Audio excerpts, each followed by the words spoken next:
Hi, I'm Tracy Lynn.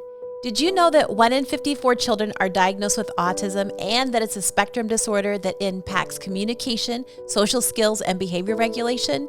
Sometimes behavior regulation can be impacted in a significant way, and that's actually what happened in my family.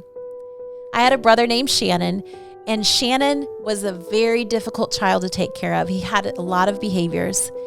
It became a 24-hour-a-day job to keep him safe. At one point, my dad came to my mom and said, "Pat, we're going to have to make a decision.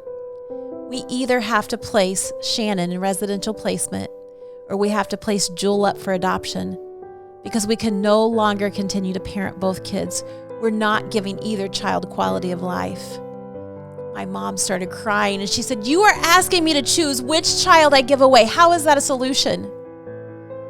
My dad knew it wasn't a solution. They both knew it wasn't a solution. They didn't have any options. So, my brother, 6 years old, nonverbal, had to be placed in residential placement. I'd like to tell you things worked out. And some things did. My sister and I both went into the field of special education to help kids with special needs, so that was good. But then other things didn't work out, like the fact that my brother endured physical abuse and ultimately died under suspicious circumstances, all while in residential care. I had spent my entire career trying to help families. I have an elementary education degree and I have a master's degree in applied behavior analysis. My goal was to help families, but in public education, my hands were tied. My breaking point came when I was talking to a mom who had a 12-year-old son with autism and a 5-year-old daughter. And I will never forget that conversation. She said to me with tears in her eyes, "I think I'm going to have to place my son in residential placement because I could no longer give both kids quality of life and keep them safe." Ugh. Again, a family having to make that decision 50 years after my parents had to make that decision. Where are the resources? Why are families still facing that same dilemma? It was in that moment I knew I had to do something.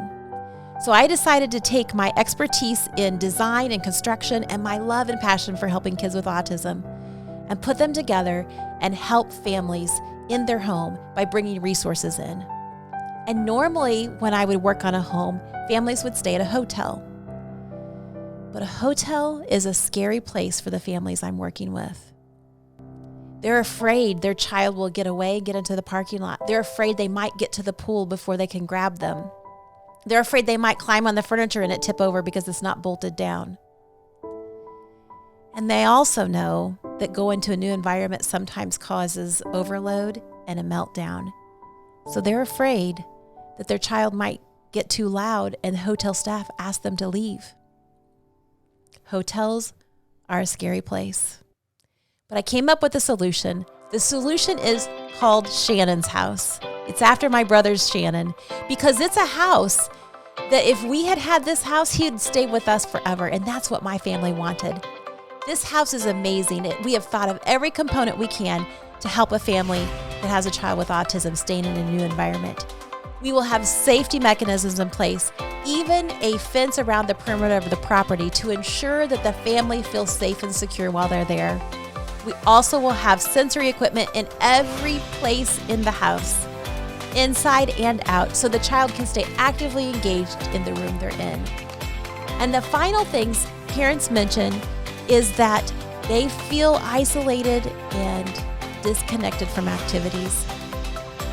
So this house will have a splash pad, a hot tub, a pool, a fire pit, an outdoor sensory playground, a theater room, a spa room, a sensory room. This house will be a once-in-a-lifetime opportunity for these families. It is a large project, and I cannot do it without your support. We need you. I hope you heard the heart behind the story, and thanks for listening. Have a great day, and thanks a million.